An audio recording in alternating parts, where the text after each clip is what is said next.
श्री गणेश करते हैं। चलिए, आज हमारा झारखंड का स्थापना दिवस मनाया जा रहा है। इसलिए सभी को जय झारखंड, जोहार झारखंड। देखिए, हमने अनुभव के आधार पर बनाया है, शायद आप लोगों को कैसा लगे, आप इसको देखिए। Who is blind?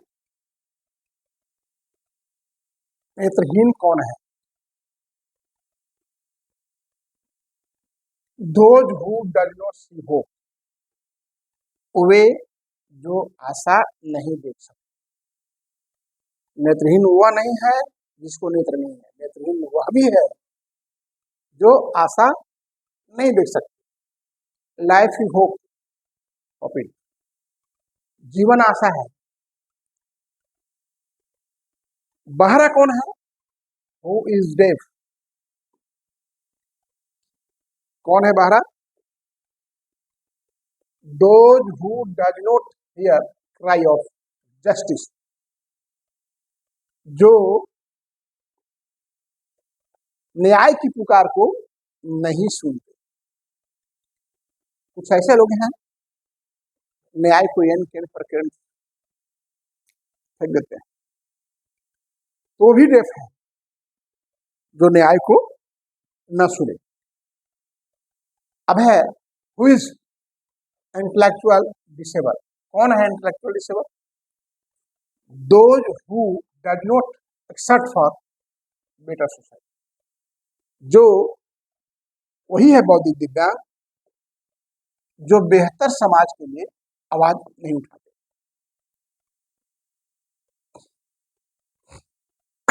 बेहतर समाज का निर्माण हो, उसके लिए हर को सहयोग करना चाहिए, हर को साथ देना चाहिए, हर को प्रयास करना चाहिए अच्छाई के लिए।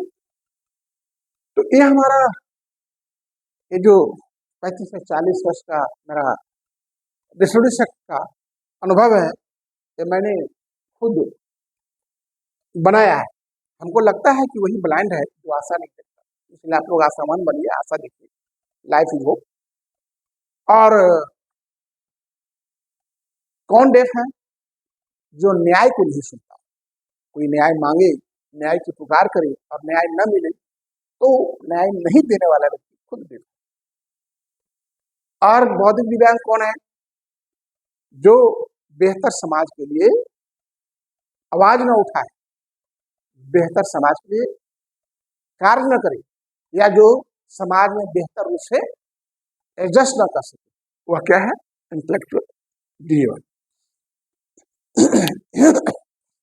ये मेरा अनुभव के आधार पर एनपीटी आधारित थी। अभी हम बात करेंगे आपके individual provision person with disability. Individual provision का मतलब होता है व्यक्तिगत दिव्यांग व्यक्तियों को व्यक्तिगत प्रावधान, उन लोगों को क्या क्या पर्सनल व्यक्तिगत प्रावधान दिए गए हैं एज पर आरपीडब्ल्यूडी एक्ट दिसंबर 2016। चलिए, हम प्रत्येक दिन एक सुविचार लेकर आते हैं। तो आज भी मेरा एक सुविचार है, वह है जीवन एक दर्पण की तरह। जीवन क्या है? दर्पण की तरह। यह आपको वही लौटाता है, वही चीज देता है जो आप इसमें देखते हैं। यानी जो अपने जीवन में आप देखते हैं, कहने का मतलब है जो जैसा करता और सोचता वह वैसा बन जाता है। Come on the topic. तो देखिए, राइट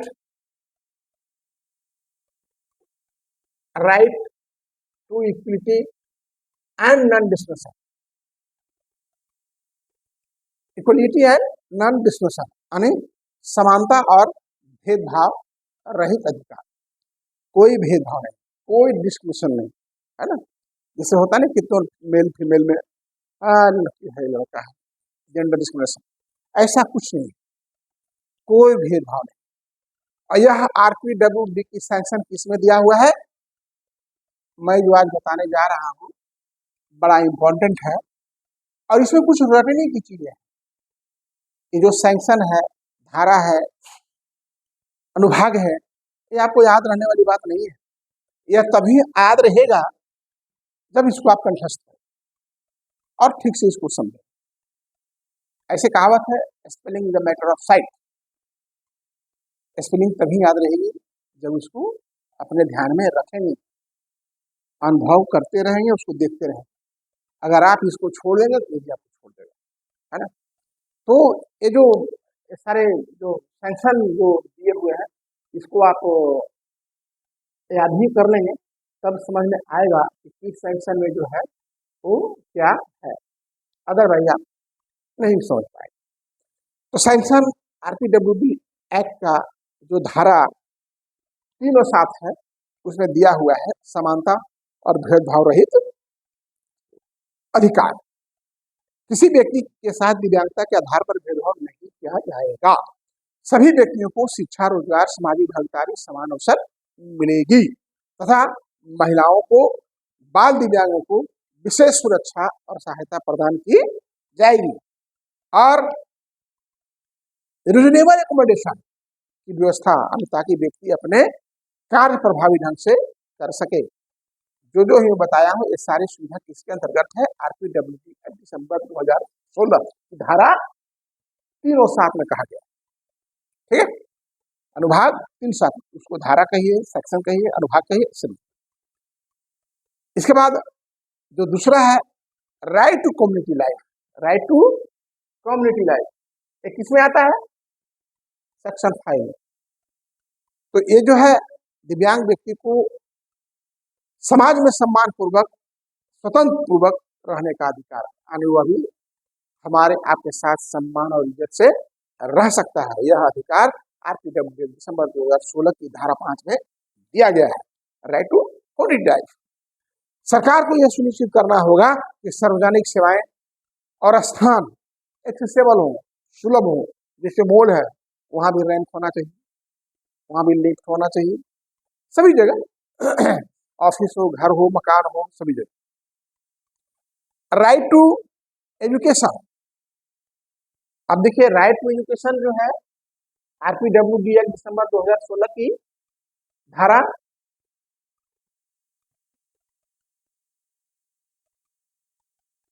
राइट टू एजुकेशन धारा 16-17, इसमें आपको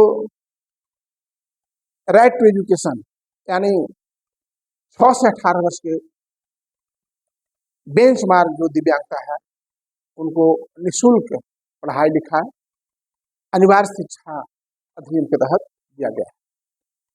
इंक्लूसिव एजुकेशन, सामान्य बच्चों के साथ मिलकर पढ़ने, यानी सामान्य विद्यालयों में एक साथ बैठ के पढ़ने का भी अधिकार दिया है। विशेष शिक्षकों, संसाधन कक्षों और सुलभ शिक्षण प्रणाली की व्यवस्था दी गई। 3 चीजें, स्पेशल टीचर उन्हें पढ़ाएंगे, संसाधन कक्ष होगा जहां सारी सुविधाएं उसके लिए उपयुक्त होगा, और सुलभ प्रणाली। इसके बाद आगे आइए, right to employment, right to employment section 2022 में है, राइट टू एम्प्लॉयमेंट। इसमें क्या है? इक्वल अपॉर्चुनिटी, यानी सरकारी सेवाओं में दिव्यांग व्यक्तियों के लिए समान अवसर दिया गया है। ठीक है, किस धारा के तहत है? 2022 आरपीडब्ल्यूडी एक्ट 2022 धारा। 4% आरक्षण नौकरियों में बेंचमार्क डिसेबिलिटी को लिए दिया गया है और नियुक्ति, पदोन्नति, प्रशिक्षण भेदभाव नहीं किया जाएगा। प्रत्येक सरकारी विभाग को समान अवसर नीति, समान अवसर नीति का मतलब ओ समान अवसर, EOP, यानी इक्वल अपॉर्चुनिटी पॉलिसी हर ऑफिस में बनाना होगा। समान अवसर नीति, इसको याद कर लीजिए, EOP, इक्वल अपॉर्चुनिटी पॉलिसी। हर कार्यालय में सबको समान दृष्टि देखना, समान कार्य करना, कोई भेदभाव नहीं रखना। इसके बाद 5 में है social security, health, rehabilitation, section 24-25 में यह दिया गया है। कहाँ है? आरपीडब्ल्यू एक्ट की धारा 24 एंड 25 में है। दिव्यांग व्यक्तियों को स्वास्थ्य सेवाएं, बीमा और पूर्वास प्राप्त करने का अधिकार उन्हें है। सरकारी अस्पतालों में इन्हें निश्चित सुविधा चिकित्सा दी जाती है और पूर्वास के माध्यम से आत्मनिर्भर और गर्मामयी जीवन जीने का सुनिश्चित किया जाता है। ये भी गर्मामयी जीवन जी सकते हैं। अब right to accessibility, right to, छठा देखिए, right to accessibility ARPWD act की धारा सेक्शन 40 एंड 46 में दिया हुआ है कि सार्वजनिक भवन, परिवहन, संचार या संचार सभी दिव्यांग अनुकूलन यानी बैरियर के लिए बनाए जाए। इसके बाद जैसे रैंप है, लिफ्ट है, ब्रेल संकेत है, वेबसाइट है, ये सारी चीज उपलब्ध सभी ऑफिस, कार्यालय, प्राइवेट मॉल वगैरह में, बाजार में, बस स्टैंड में, ट्रेन में होना चाहिए। यह अधिकार आरपीडब्ल्यूडी की एक्ट जो सेक्शन 40 और 46 है उसमें दिया हुआ है। क्योंकि आप जब कुछ बोल रहे हैं तो कहाँ से बोल रहे हैं, हमें अधिकार मिला है कि नहीं मिला है, यह देखना होगा। आप यह जानें कि हमें क्या अधिकार मिला है, अदरवाइज बिना देखे समझे किसी को परेशान नहीं कर सकते हैं। और जो ये अधिकार आपको मिला है, आपको कोई नहीं देता है तो निश्चित रूप से आपको मिलेगा। आज भी हमारा अधिकार दिलाने वाला अगर कोई हमारे अधिकार से वंचित करता है तो उसके लिए न्यायालय बने है, जिले में है, राज्य में है और हमारा सेंट्रल भी, अन्य जिले में जिले की कोर्ट है, हाई कोर्ट है, इसके ऊपर सुप्रीम कोर्ट है। आपके दिव्यांगता में जो जिला के उपायुक्त हैं उन्हें जिला दिव्यांग आयुक्त बनाया गया है और स्टेट में स्टेट डिवीजन कमिश्नर होते हैं, सेंट्रल में सीसीपी होते हैं, सेंट्रल डिवीजन कमिश्नर होते हैं। जो दिव्यांग का कोई एक्ट या धारा का हनन होता है, किसी प्रकार प्रताड़ना होता है तो इसकी वहाँ सुनवाई की जाती है। अब हम आते हैं लीगल कैपेसिटी एंड प्रोटेक्शन। आपके सामने है section 12 and 14 RPWD act December 2016 section 12 and 14 में यह दिया हुआ है। इसमें क्या दिया हुआ है? प्रत्येक दिव्यांगी को, जो दिव्यांग व्यक्ति है उसको कानून मानता है, यानी लीगल रिकॉग्निशन प्राप्त है। संपत्ति रखने, विरासत पाने, वित्तीय कार्य करने का अधिकार भी उसे दिया गया है और समिति विभाग लिमिटेड गार्जियन की व्यवस्था भी है, जिससे स्वतंत्रता और सहायता दोनों सुनिश्चित होते हैं।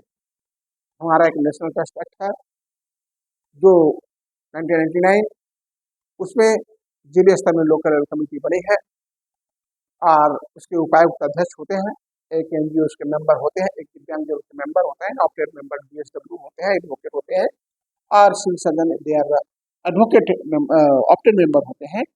और ये सभी मिलकर के आपके दिव्यांग जो इंटेलेक्चुअल डिसेबल है, सीपी, ऑटिस्टिक, मल्टीपल, 4 प्रकार की डिसेबिलिटी है, इन 4 प्रकार के दिव्यांगजनों को वे लीगल गार्डियनशिप उपलब्ध कराते हैं ताकि उसका सब कुछ देखरेख हो सके। उसमें मासिक त्रैमासिक रिपोर्ट भी देनी पड़ती है। जो गार्जियन है उसकी रिस्पॉन्सिबिलिटी होती है कि उस दिव्यांग को ढंग से देखरेख करना, उस संपत्ति का अधिकार उसको भी होगा।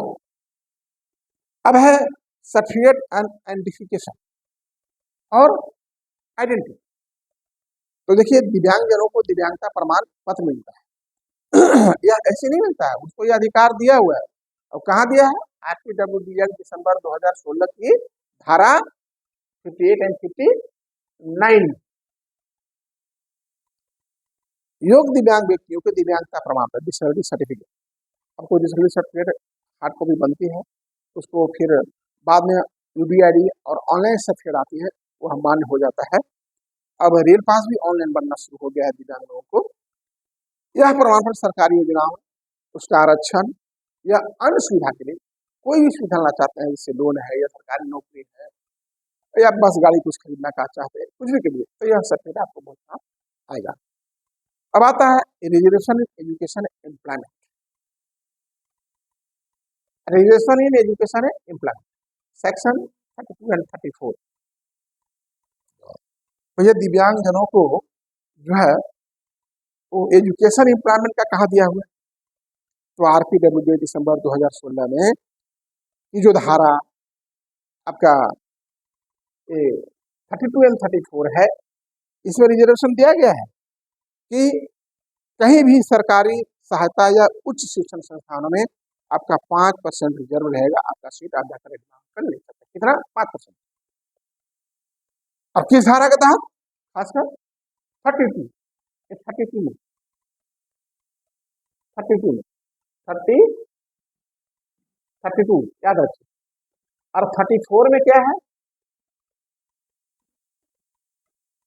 34 में आपका 4% सरकारी नौकरियों में आपको रिजर्वेशन दिया गया।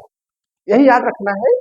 जो रिजर्वेशन एजुकेशन एम्प्लॉयमेंट, जो शिक्षा एम्प्लॉयमेंट में जो है, तो शिक्षा में कहीं ग्रहण करने जाते हैं तो 32 सेंक्शन के तहत RPW एक्ट का आपको उसमें रिजर्वेशन मिला है, आप नामांकन ले सकते हैं 5%।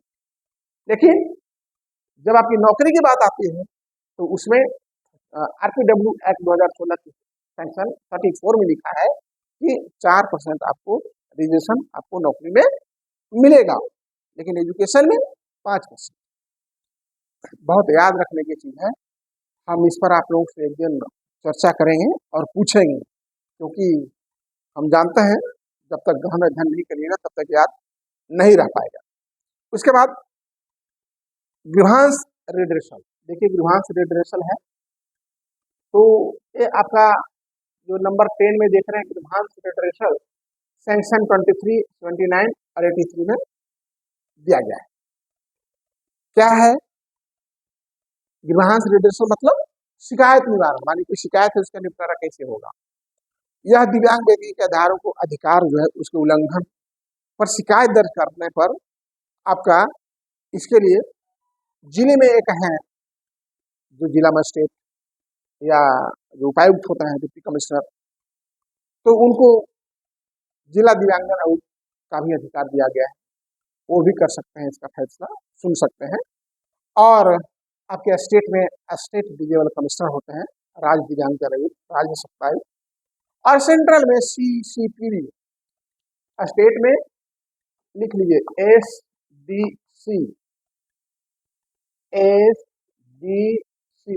State disable commissioner, and central में CCPD, chief commissioner person with disability, मुख्य दिव्यांगजन है। तो अब इन तीनों क्या शिकायत कर सकते हैं, और आपकी शिकायत अगर आपका कुछ अधिकार का हनन हो रहा है तो सुनवाई की जाएगी।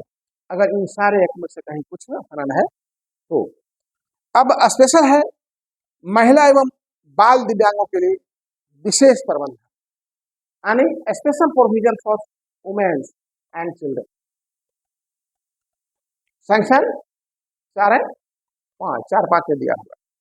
क्या दिया हुआ है भैया? महिला और बच्चों के बारे में, महिला बच्चा दिव्यांग है उसके लिए 4-5 RPWD एक्ट की 2016 की धारा 4-5 में दिया गया है कि महिला हिंसा, शोषण या अत्याचार हो रहा है, इसे सुरक्षा करना है। उनकी शिक्षा, उनकी रोजगार, उनकी स्वास्थ्य के लिए विशेष योजनाएं बनाना है। देखिए मैं CWC जो चाइल्ड वेलफेयर कमेटियां हैं, बच्चों के लिए कार्य करती है।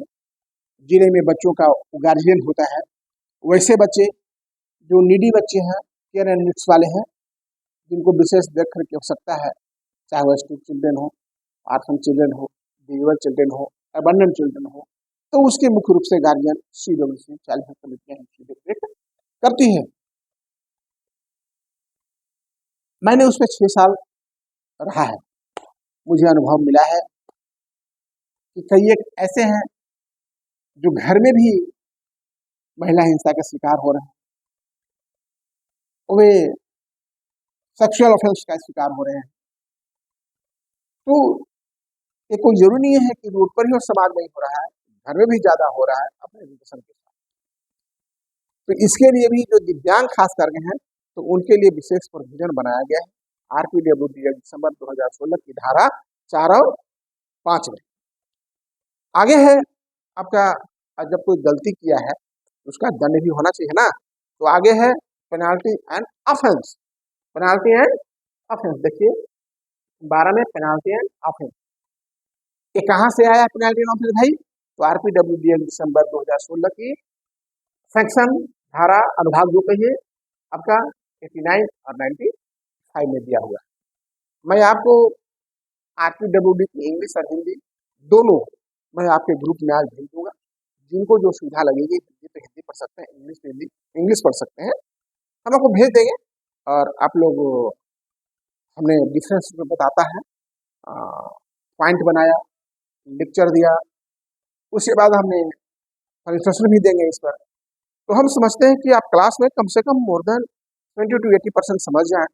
बाकी कुछ जो उलझन रह जाए तो घर में हमारा वीडियो देख करके, कुछ बुक्स पढ़ करके, नोट्स पढ़ करके आप उसको निराकरण कर सकते हैं। अगर इसी भी नहीं हुआ तो आप क्लास से पूछ सकते हैं, हम बताने के लिए सदैव तत्पर है। तो चलिए, अब जो दंड और अपराध, अगर कोई अपराध किया है तो उसका दंड होना चाहिए।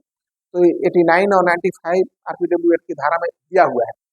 दिव्यांग व्यक्ति के साथ कोई भेदभाव होता है, हिंसा होता है या उसके अधिकारों का उल्लंघन होता है तो उसमें जुर्माना और कारावास का भी प्रावधान है।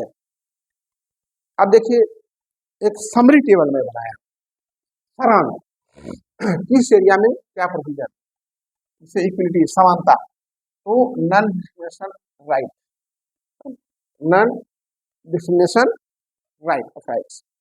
तो नॉन डिस्क्रिमिनेशन क्या है? भेदभाव रहित अधिकार, कोई भेदभाव नहीं होना चाहिए।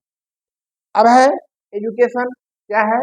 तो देख लीजिए सामने, free and inclusive, education free और इंक्लूसिव, समान बच्चों के साथ आप पढ़ सकते हैं। इसके बाद क्या है? रोजगार में 4%, एम्प्लॉयमेंट में 4% का रिजर्वेशन दिया गया है दिव्यांगजनों को, और समान अवसर, इक्वल अपॉर्चुनिटी, बराबर है, कोई भेदभाव नहीं है। इसके बाद ये जो 4% का आरक्षण जो दिया गया है वो किस सेंशन के तहत है, तो वह इसमें लोग गबड़ा जाते हैं। तो देखिए यहाँ 33 और 34 में है। तो 34 में बताया गया है कि आपका ये 4% का रिजर्वेशन है, और 32 में है वो आपका 5% का रिजर्वेशन, जो शिक्षा में, पढ़ाई में, कोई स्कूल कॉलेज में एडमिशन लेंगे उसमें है। लेकिन रोजगार में आपका 4% है, अंडर 34 RPWD एक्ट के सेंक्शन में यह निर्धारित किया गया है। अब देखिए आगे है health, free treatment and rehabilitation. हमारे यहाँ भी दिव्यांगजनों को ना कोई ट्यूशन फीस लगती है, ना कोई एडमिशन लगता है। जो यहाँ आवासित हैं, जो इलिजिबल हैं, उनको कुछ चार्ज देना है, क्योंकि हमें कोई राज्य सरकार, भारत सरकार द्वारा या कहीं से कोई ग्रांट प्राप्त नहीं है। आम पब्लिक के चंदे से संस्थान चल रहे हैं, दिव्यांगजनों की सेवा हो रही है। तो जो डे केयर बच्चे आते हैं उनको गाड़ी भाड़ा दिया, उनमें भी व्हीकल फेयर बहुत लोग एबल नहीं है, नहीं दे पाते हैं। तो मैं भी सोचता हूँ चलो यह बहुत पवित्र काम है। और जब मैं 35 वर्ष विवाह दिया तो 5 साल और, जब तक हमारी हाथ पैर चल रही तब तक यह चलेगा। आगे राधे राधे। इसके बाद एक्सेसिबल यानी सुलभ, convenience and willing transport and communication, सारा आने जाने का, ट्रांसपोर्ट का, बस स्टैंड और school, college, office, DC office, सभी जो है क्या होना चाहिए? एक्सेसिबल, यानी बाधा रहित, बैरियर फ्री, भवन, परिवहन सब होना चाहिए। उसके बाद लीगल राइट है, district legal service authority, DLSA, DALSA है, स्टेट में झालसा है, सेंट्रल में नालसा है। पढ़िए, ज्ञान भंडार है, ज्ञान भंडार है, जिसमें जो जितना डुबकी लगाएगा उतना मोती निकाल पाएगा, डुबकी नहीं लगाएगा मोती नहीं निकाल पाएगा। मैं चला जाऊंगा तो फिर चाइल्ड राइट्स कानून बहुत लंबी चौड़ी है। एक एडवोकेट के पास इतनी नॉलेज होता है, ज्ञान का भंडारी होता है, बहुत विद्वानजन लोग होते हैं एडवोकेट। मेरी लंबी अनुभव रही है, इसलिए कुछ कुछ जानकारी मुझे जुडिशरी का भी है, चाइल्ड राइट्स का भी है, 6 साल काम किया हूँ। उस पर भी मैं वीडियो बनाया हूँ, चाइल्ड राइट्स में डीएलए से मैं वीडियो बनाया हूँ, जिसमें मैंने कहा डिस्ट्रिक्ट में डीएलए से, स्टेट में झालसा, सेंट्रल में नालसा। तो ये सारे जो भी हैं लीगल अधिकार, आपको अगर कुछ होता है तो वहाँ जाएंगे तो आपको कोई पैसा नहीं लगेगा, इवन की एडवोकेट भी आपको शुरू में उपलब्ध करा दिया जाएगा। तो ये अधिकार दिव्यांगजनों को प्राप्त है, आपको निर्णय लेने का और आपकी संपत्ति का रखने का अधिकार आपको है। इसके बाद गृहांश रिजर्वेशन, ये तो बताया था ना कहीं गृहांश रिजर्वेशन था 10 सेक्शन 23, 29 और 89 में दिया है। कोई शिकायत है तो उसका शिकायत निवारण के लिए आपको मैं बताया कि जिले में अगर कोई दिव्यांगता का शिकायत है तो अपने जिले के डीएम या डिप्टी कमिश्नर, जो उपायुक्त या जिला मजिस्ट्रेट होते हैं, उनके पास आप जाएं, क्योंकि उन्हें जिला दिव्यांगजन आयुक्त का पावर दिया हुआ है, एडिशनल पावर, उसका निवारण करेंगे। इनसे नहीं होता है तो आपका उच्च में स्टेट डिविजनल कमिश्नर है, राज्य दिव्यांगजन है, वहां जाए। अभी झारखंड में कोई स्टेट डिविजनल कमिश्नर नहीं है, चार्ज में है, बिहार में भी नहीं है, वहां भी चार्ज में है, सेंट्रल भी नहीं है, वहां भी कोई चार्ज में है, लेकिन आपका कार्य रुकेगा नहीं, ये नियम है, कोई ना कोई उसका देखरेख कर रहे होंगे, वो आपका निष्पादन करेंगे। जैसा कि मैंने बताया कि डिस्ट्रिक्ट में जो हमारे डीएम और डिप्टी कमिश्नर हैं, स्टेट में आपका एसडीसी है, और सेंट्रल में सीसीपीडी, चीफ पर्सन डिसेबिलिटी है, जो दिव्यांगजन अधिकार अधिनियम का देखरेख करते हैं, उस पर सुनवाई करते हैं। किसी का हक मारा जाता है, किसी का किसी धारा का उल्लंघन होता है, उसमें सुनवाई कार्रवाई की जाती है, उसमें दंड का भी प्रावधान है, वो मिलता है। इसके बाद अब कंक्लूजन में हम आते हैं, डिस्कस में the rights of person with disability act 2016 aims, इसका उद्देश्य क्या है? Right to person with disability दिव्यांगजन अधिकार अधिनियम दिसंबर 2016 का उद्देश्य क्या है? तो उसका उद्देश्य है ensuring equality, respect, participants and self respect. यानी कहने का मतलब है कि दिव्यांगजन अधिकार अधिनियम 2016 का मुख्य उद्देश्य है समानता, सम्मान और भागीदारी और आत्मनिर्भरता सुनिश्चित करना। यानी कहने का मतलब यह है कि इस अधिनियम के तहत प्रत्येक दिव्यांग व्यक्ति को पूर्ण अधिकार, जो हमारे पास अधिकार दिया है हमारा संविधान, वही अधिकार उसको है, और अवसर यानी अपॉर्चुनिटी,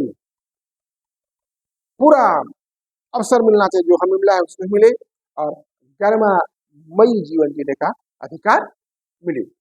ये हमारा IPWD दिसंबर 2016 का ये उसका मुख्य उद्देश्य है। अब चलिए हम आते हैं एक छोटा सा AI के सहयोग से जो प्रेजेंटेशन बनाए उसको आप देखिए। आज हमारी तबीयत उतनी ठीक नहीं है, फिर भी मैं सोचा तो जो रिस्पॉन्सिबिलिटी मिला है उसको तो निभाना पड़ेगा, तो उसे निभाने के लिए आपके बीच में हम हैं और आगे भी रहेंगे। कोर्स को संपन्न कहना ही होगा। तो चलिए देखते हैं।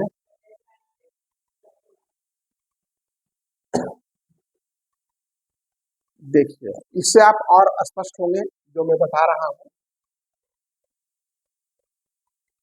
देखिए, दिव्यांग व्यक्तियों के व्यक्तिगत प्रावधान, दिव्यांग व्यक्तियों के व्यक्तिगत इंडिविजुअल पर्सनल, है ना, दिव्यांगजन अधिकार 2016 के अनुसार, इसके अनुसार हम तो बता रहे हैं दिव्यांगजन अधिकार अधिनियम दिसंबर 2016, RPWD right to person with disability दिसंबर 2016।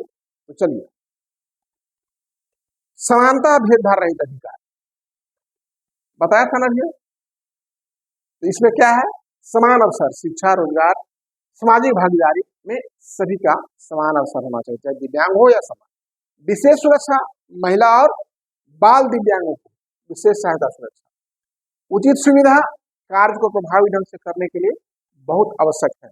सामुदायिक जीवन जीने का अधिकार, समाज में सम्मानपूर्ण स्वतंत्र रूप से रहने के अधिकार, सार्वजनिक सेवाएं और स्थान सुलभ होने चाहिए। सुलभ होने चाहिए माने एक्सेसिबल, देखिए यहाँ रैंप दिया हुआ है, इधर से भी रैंप इधर से भी रैंप, ऐसा नहीं कि दिव्यांग चाहे पहुंच ना पाए उसको लगे अनकंफर्टेबल, ऐसा नहीं होना चाहिए। शिक्षा का अधिकार, ये तो सबको जानता है कि आपका 18 से 16 वर्ष दिव्यांग बच्चों को निःशुल्क और अनिवार्य शिक्षा का अधिकार दिया गया है। वैसे राइटिंग एजुकेशन में भी है दिया हुआ। समावेशी शिक्षा, समान विद्यालय में पढ़ाई, विशेष शिक्षा और सुलभ शिक्षण प्रणाली, यानी आसान, ऐसा नहीं बहुत की चीजें बना दीजिए वो समझ ही ना पाए। रोजगार अधिकार, सरकारी नौकरियों में 4% आरक्षण और समान अवसर, और विद्यालयों में पढ़ने, स्कूल में पढ़ने पे उसमें 5% का आरक्षण। सामाजिक सुरक्षा और स्वास्थ्य, सोशल सिक्योरिटी एंड हेल्थ, स्वास्थ्य सेवाएं, सरकारी अस्पताल में निःशुल्क चिकित्सा, पुनर्वास, आत्मनिर्भरता और गरिमा सुनिश्चित करने के लिए पुनर्वास सुविधाएं। सामाजिक सुरक्षा, व्यापक सामाजिक सुरक्षा योजनाओं तक पहुंच होना चाहिए। जैसे हमारे यहाँ सामाजिक सुरक्षा के तहत दिव्यांगजनों को 1,000 दिया जाता है, लेकिन यह उचित नहीं है क्योंकि जो बहुत ही सबल हैं, हिष्ट पुष्ट हैं, स्वस्थ हैं, उन्हें 2,500 दिया जा रहा है हमारे राज्य सरकार द्वारा। हम उनसे अनुरोध करेंगे कि इन दिव्यांग जनों का जो दी जाती है दिव्यांगता पेंशन, स्वामी विवेकानंद अनुदान 1,000 रुपया, उसको बढ़ाया जाए, क्योंकि किसी तरह से यह सही न्याय उचित नहीं लगता है। अब सुलभता का अधिकार, एक्सेसिबल, सार्वजनिक भवन, परिवहन, सूचना संचार दिव्यांग अनुकूल होना चाहिए। दिव्यांग अनुकूल मतलब मान लिया कोई बस पे चढ़ना है तो बस पे चढ़ने के लिए हम आपको कूद के लटक के चढ़ जाएंगे, लेकिन क्या धनबाद में ऐसा कोई बस है जो व्हील चेयर के साथ ऊपर जा सके? मुझे नहीं लगता, मैं तो नहीं देखा। तो यह व्यवस्था होनी चाहिए कि बस भी एक्सेसिबल हो, बस स्टैंड एक्सेसिबल हो, आपका मॉल वगैरह तो एक्सेसिबल अभी देख रहा हूँ, डीसी कार्यालय, डीसी महोदय कार्यालय भी मैं एक्सेसिबल देख रहा हूँ, बहुत सारी सुविधाएं हुई है। अभी मैं कल कहीं गया था किसी ऑफिस में, तो वहाँ भी देखा था नेम प्लेट लगा हुआ है, वहाँ पर दिव्यांग जनों का ब्रेल लिपि से लिखा हुआ है। बहुत ही सुलभता, रैंप है, लिफ्ट है, बाधा मुक्त प्रवेश द्वार होना चाहिए। ऐसा नहीं कि प्रवेश द्वार ऐसा सीढ़ी पर चढ़ना पड़ेगा तो नहीं पाएगा। मैं जैसे एक बैंक गया था, डीजे में, सिहरापुर में है स्टेट बैंक ऑफ इंडिया, तो उसमें देखा कहीं से कोई रैंप नहीं, तो उसमें अगर कोई दिव्यांग को जाना होगा तो कैसे जाए?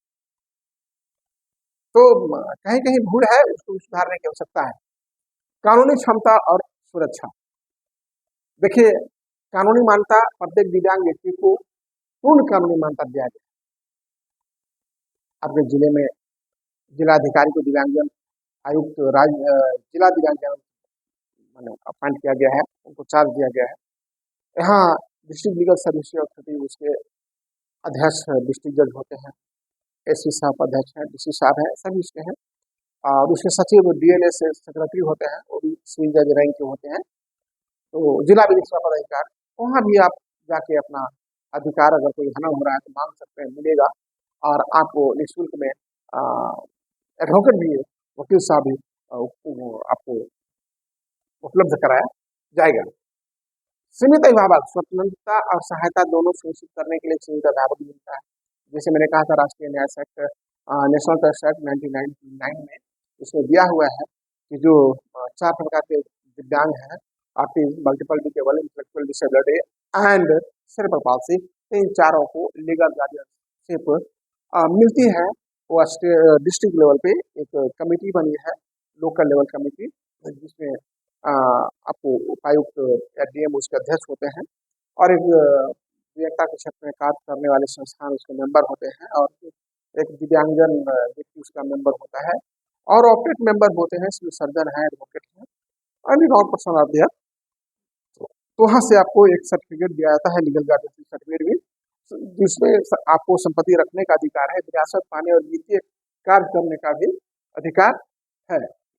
तो चलिए, प्रमाण पत्र और पहचान, ये जो आपका दिव्यांगता प्रमाण पत्र मिलता है, इसके लिए भी आपको RPWD एक्ट मुख्यधारा में निर्धारित किया गया है कि योग्य व्यक्तियों को आधिकारिक प्रमाण पत्र जारी किया जाए और सरकारी योजनाओं सुविधाओं के लिए आवश्यक पहचान किया जाए क्या क्या लाभ दिया जा सकता है, जैसे आरक्षण है, अन्य सुविधाएं तो नहीं दिया जाए। शिक्षा और रोजगार का आरक्षण, तो देखिए 5% में बताया शिक्षा में है और 4% रोजगार में है, लेकिन किस एक्ट के तहत है अब आपको बताना है। एक्ट जल्दी याद नहीं आता, तो यह एक्ट याद रखना बहुत जरूरी है। 32 और 34, तो 32 में 5% और 36 में 4% का रोजगार का आरक्षण दिया गया है और एजुकेशन में 5% का आरक्षण दिया। इसके बाद